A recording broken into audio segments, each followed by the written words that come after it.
Hi, it's Dr. Ray here, and I want to share with you why it is that more than likely, if you're in a long-term relationship, maybe married, why the sexual polarity, the excitement, and the passion will die if you don't do these things. But before I get into this video, please subscribe to my channel if you like what I have to share here, and please click the bell button so you're notified when new videos like this come out. So let's get to it. Most of us, when we are dating someone, we're courting someone, of course, there's that initial attraction just because, say, it's new. To feeling and experiencing a person's new body, that's great. And particularly if that person, whether it's a man or woman, is someone that we see as someone that we would be attracted to. What I mean by that is, remember, what we see outside of our eyes and everything else is a construct within our consciousness. What I mean by that, simple way to describe this, have you gone back to a high school reunion or looked at an ex before and kind of go, what was I thinking? Who is that person? What happened? Like you're no longer that person, right? Hopefully you've evolved. Hopefully you grew. Hopefully you learned and you expanded. Therefore, even if that person is still maybe physically attractive, you no longer are attracted to him because you're not the same person. So same concept. If you're in a long-term relationship, you're going to have to rediscover each other with transparent, authentic communication.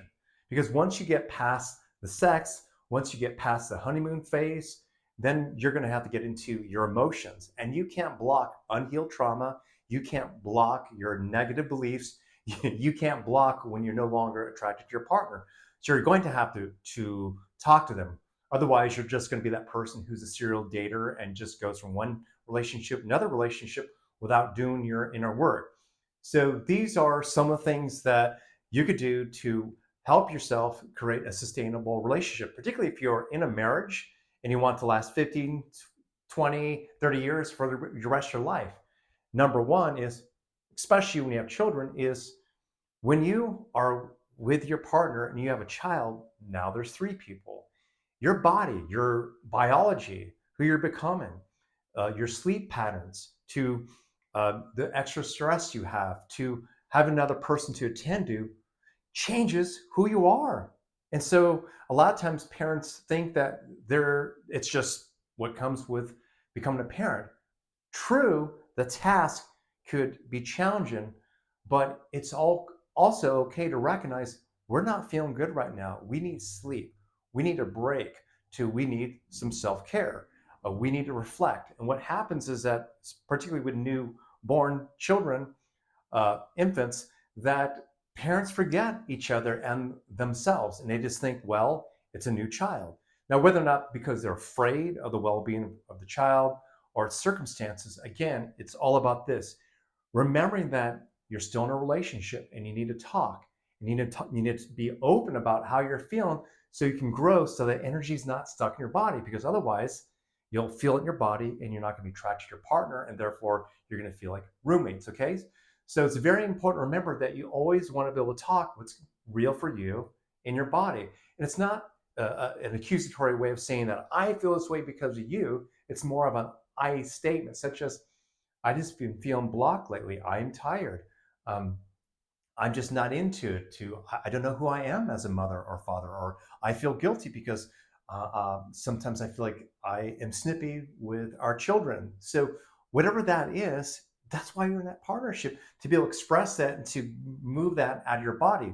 Now, if you don't have kids, it's the same thing. If you're together, it's the experience where we're buying a house together, or we're meeting each other's friends, to their stuff going on at work, to just changes with just the climate of our planet. We all experience collective negative energy. Most of us are exposed to social media and different information that could make us feel a certain way. There's a lot of uncertainty. So if you're in a partnership, that stuff is real and it's tied to your body. You should communicate about that. It just because you say you love each other, just because you think you know that person, remember what I described earlier, that person's changing. They're not the same person in high school. You're not the same person in high school. And when you meet and you move to get your undergraduate, to your master's, to your PhD, whatever else, just imagine the relationship. you're going to continue to expand up level and hopefully match each other, which leads to the next one. You're going to have to do some type of self-development, whatever that looks like, whether it's reading a book, on a seminar, watching YouTube videos on coaching, watching a video like this. It's where that you start learning and seeing yourself differently, that your awareness expands. Because the thing is that the person we were attracted to when we first met, more than often, our needs and who we are changes. Therefore, we hope that that person's also changing with us to create that curiosity and that experience of rediscovering ourselves, correct? So very important to remember that when we are, say, going inwards to expand our awareness to where we are becoming new people, our partner naturally is going to be curious more about us, because they're not going to like wake up out of bed and go, I know so-and-so, he or she is always the same to when he comes back from work. I know what he's doing. He's going to be sitting on his couch and watching TV, drinking beer or whatever.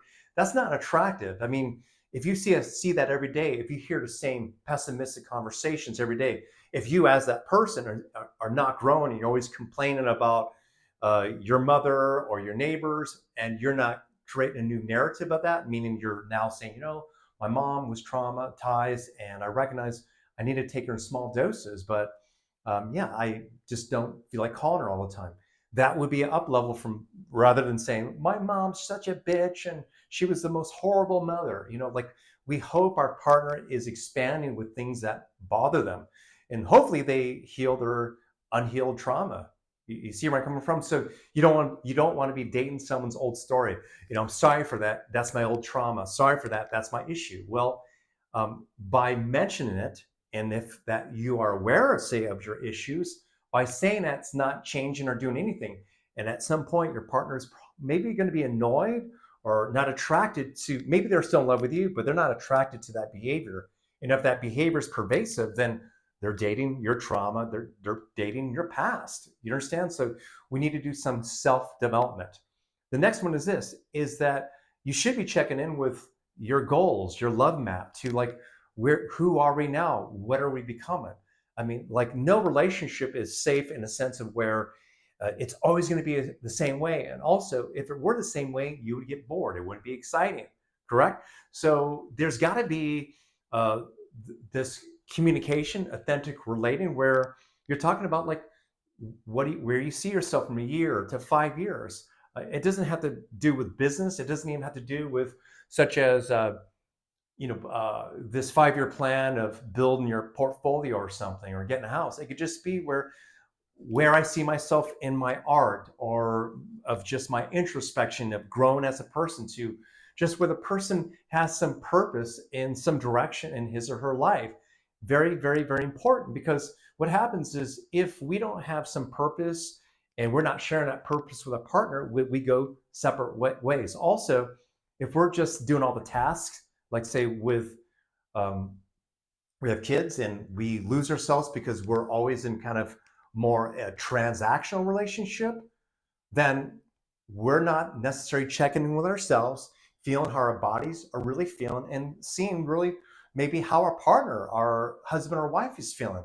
Therefore, we start to grow apart. So it's very important that we're always redefining like who we're becoming, where we want to go, and share that with our partner. Those are 4 sound things that you can do and you can embody and practice. I know that watch this video, if it excites you, you might think, well, how do I get there? I feel stuck. Is there a manual and so forth? Well, I have a lot of videos on my channel here that share that, but you also can reach out to me to learn more about how to do this. But I'll give you one little tip. And here's the thing that most couples cannot do, okay? And you can practice this with a friend, and that is where I've taken couples and where I've had them like look at each other in the eyes, like where they're staring, and they'll look at the left eye. And that is because it connects to more of the emotional brain. It's a little bit easier than trying to look at 2 eyes. You focus on his or her left eye, and they look at your left eye, okay? And just in silence, without trying to make each other laugh, without distracting, without anything, and do that for 5 minutes. As corny as it sounds, more than often what you'll see is like resistance. You'll see discomfort. Sometimes you'll see couples look away, but Usually there's no fighting or yelling. Sometimes there's crying because they finally feel each other and they're present. But what I'm sharing here is that all that what's coming up that's creating discomfort is also the energy in your body that's pushing that partner away or keeping you away from that partner. So whether you do that with your partner or a friend that you trust who can hold that space, it would be taking out a journal and writing out some notes, just free associate. I'm feeling afraid. I feel like I'm being judged. Whatever those thoughts are, remember that's coming from your consciousness. Then you take that, and there's many ways to work with that, but at least you have some source material that's in you that's shown up in a relationship as discomfort. And I guarantee if it's really stuck energy, it's affecting your sex life as well. So I hope this helps. Thank you for joining me on this video, and I'm always appreciative to your comments and your engagement. Have an amazing day. Hi, it's Dr. Ray here, and thank you for watching this video. I really appreciate your support, and you are the one who drives this channel. So if you like to be notified when new videos come out, please subscribe to my channel and push the bell button so you are notified when new videos come out. I appreciate you supporting this channel.